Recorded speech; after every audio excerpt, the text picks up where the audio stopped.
the smell of fresh-cut fairway, the click of a perfectly struck iron, the quiet satisfaction of a round that cost exactly what it should. Then you opened the statement. You signed a membership contract last spring. Buried on page 4 in 8-point font. Annual minimum spend applies to all categories except Pro Shop credit. You skimmed it. You thought nothing of it. You signed.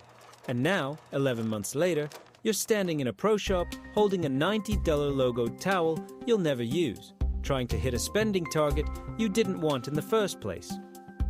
This is the system, and it works because you were set up to believe it was fair. Let that number sit for a second. You paid an initiation fee, monthly dues, a food minimum, and a capital reserve contribution. And somehow, the contract still found a way to make you spend more. The clubs didn't design this by accident. They engineered it. If that moment at the Pro Shop counter felt familiar, then you already understand the pattern. The question is whether you want to keep finding out how deep it goes. Subscribe so you do not miss the full dismantling of every financial illusion the golf industry has built around your game. And right now, drop a comment with the word towel if you've ever stood exactly where I described, holding something you didn't want, paying for something you never asked for. Here's the official story you've heard 100 times. Membership is an investment in your game. The dues cover maintenance. The initiation fee protects the club's exclusivity.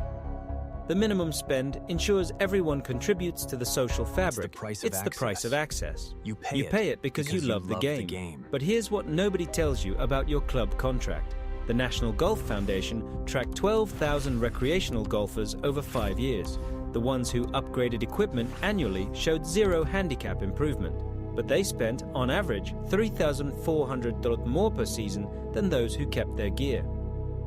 The clubs know this. They design contracts to capture that gap, the difference between what you actually need and what you think you should pay. Now let's layer the evidence. First data point. The average unused balance across club minimum spend programs is $280 per member per year. That's money you paid into an account you never fully used. The club holds it, it sits, and when you finally walk into the Pro Shop to spend it, the markup on merchandise averages 48% above retail.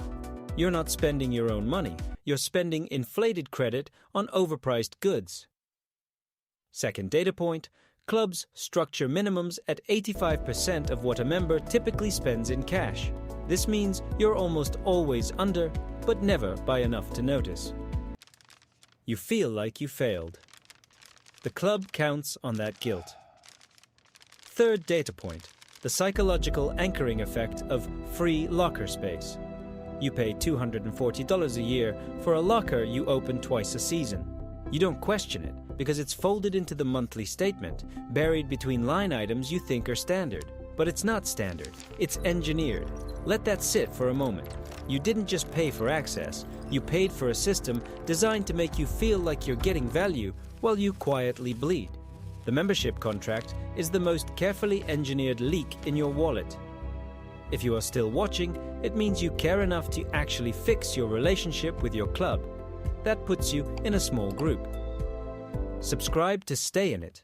Next week, we walk through the exact language every membership contract hides from you. And in the comments, tell me the one line item on your statement you have never been able to explain to yourself. Just the name of it. Here's the mechanism. Clubs hire consultants who specialize in membership revenue optimization. They study spending patterns, identify the friction points where members feel comfortable paying, and design minimums just above natural behavior. The goal isn't to provide value, it's to capture the gap. Think about what that means. Your loyalty, your love for the game, your desire to be part of something is the raw material they use to build a financial trap. Every amenity, every free benefit, every social event is a hook. The real product is the payment structure. If you've ever stood at the Pro Shop counter with $80 in store credit you didn't want, holding a logoed towel you'll never use, you know that dull feeling of being played. It's not because you're bad with money, it's because the system was built to make you feel obligated. And here's the truth that ties this together. The clubs don't need the minimum spend to survive. They need it to keep you engaged in a cycle of guilt-based spending. The moment you stop feeling obligated, you start asking questions. And the questions are dangerous. So, what can you do about it? 3 rules. First, read your contract for the minimum spend clause and calculate your true annual cost, including every hidden fee. Second, demand an itemized breakdown of your charges every 6 months. Flag anything that's been on there for more than 18 months without documentation. Third, negotiate the locker fee. Most clubs will waive it if you push back. They'd rather keep a member than lose one over a $240 line item.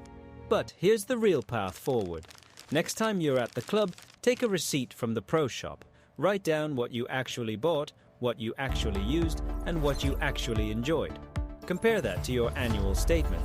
The gap is where the system lives. You've just seen exactly how clubs engineer your dependency. Every charge is a test. Every amenity is a hook. The only way to win is to see the game for what it is. You now know enough to stop being the member the system was built to exploit. But knowing is only half the battle. The other half is committing to never walk into that pro shop blind again. Subscribe now so the next contract you sign is yours, not theirs.